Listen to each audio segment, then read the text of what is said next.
A camera is just a tool, take two. I'm switching photography systems.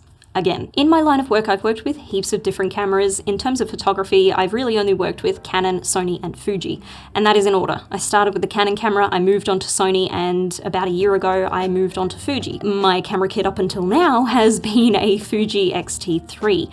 And I love it. I think it's a great camera. There are definitely some things I don't like about the Fuji, but majority of things I do like about the Fuji. Now, one thing that you don't really get to do very often is see side-by-side comparisons. I'm usually making a straight swap from one system to another or one camera to another, and I'm never able to see everything side by side. I now have the opportunity to do that. Recently, I got my hands on the Sony A6600 and I was able to see them side by side. Here are my thoughts and why I'm switching back to Sony. Now, I mostly take portraits, so having accurate eye autofocus is really important to me, and Sony really shines here. In the little tests I was able to do with the A6600 and the X-T3, I found that the Sony was focusing a little bit faster. It pretty much had focus before I could even think about it. When it came to the Fuji though, I did find that it was hunting a lot more. Now, I do know that autofocus does depend on the lenses that you're using too, so the better the lens, the better it's going to be at autofocusing. That makes sense, but I can really only test with the two lenses I had, and this is what I found. Over the time that I've used the X-T3, I have had issues with client shoots where I've had to throw out whole setups, so one whole pose has had to go in the bin because the eye autofocus or the autofocus in general just wasn't working that well. It may be focused on a nose or on the ear, but not on the eye,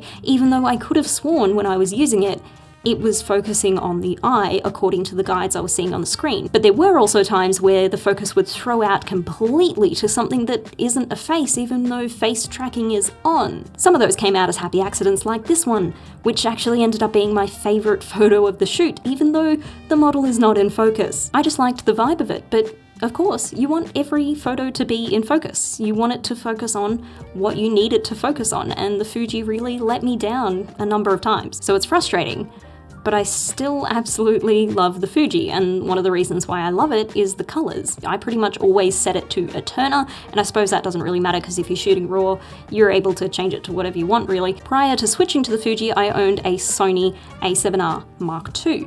I loved it, I thought it was a great camera, but one of the things I really hated about it was the color. I am absolutely 100% not a colorist. I'm not super confident in post-color editing. Of course, I'm learning constantly and I'm getting better and better the more that I try it, but it's for that reason that I do rely on cameras that have better colors straight off the bat, and the Fuji really takes it home here. That is against the A7R Mark II. With the A6600 and all of the newer cameras from Sony, they seem to be improving their color science one camera at a time. I found with the A6600, I'm able to get better results than what I could on the A7R Mark II. I'm having a much better time with it, and I'm really enjoying the colors that are coming out of it. Here's a look at some photos from the A6600 and the Fuji X-T3 side by side. Of course, there's going to be a difference in color. This is set to a standard profile for both cameras to try and get a base standard from both of them. One of the things I noticed right away was the Fuji was actually overall darker. When I experimented with matching the Fuji to the Sony, exposure-wise it varied depending on the subject, but it was always at least half a stop difference. Color-wise though, as you can see, I was able to get some decent matching going on. It wasn't too difficult. The main changes that I made to the Fuji were less saturation, less contrast, a little bit more magenta, and pulling the greens towards yellow and the blues towards aqua. Of course the colors are going to be different, they're two different brands, that's just the way it is. This is all very subjective, but I thought it might be nice to see things side by side and see that you can match them to a certain extent. The main takeaways: a camera is just a tool, although of course there are distinct differences between cameras, not only in the body shape, the size, the functions, the features, but also the colors and the way that it handles exposures. Some cameras are just better suited to certain situations than others, and only you are able to work out what is going to work for you and your workflow. I've personally decided to replace my Fuji X-T3 because it is time to move it on anyway with a Sony A7 Mark III. Bottom line is, it's time to sell the Fuji, it's time to move on, and I could either change systems or stay in the Fuji system. And judging by what I did in my tests, I found that the Sony may actually suit my workflow a little bit better. Now, an A6600 would be a much better suit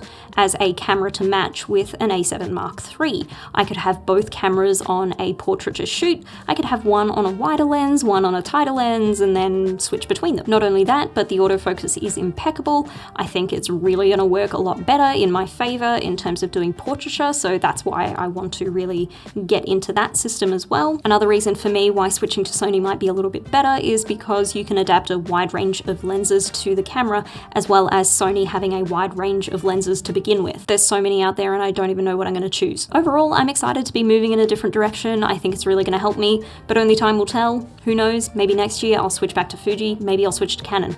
I don't know. And that's the point of this sort of exercise, is finding the right camera for you, something that works with your workflow. Anyway, I hope you found that video useful. I hope you find it helpful. I know it's all very subjective stuff, but I still think it's really interesting to see side-by-sides, especially in videos like this, because you may be making a very similar decision at some point, and seeing them side by side may help you. Anyway, hope you enjoyed that video, and I'll see you next time.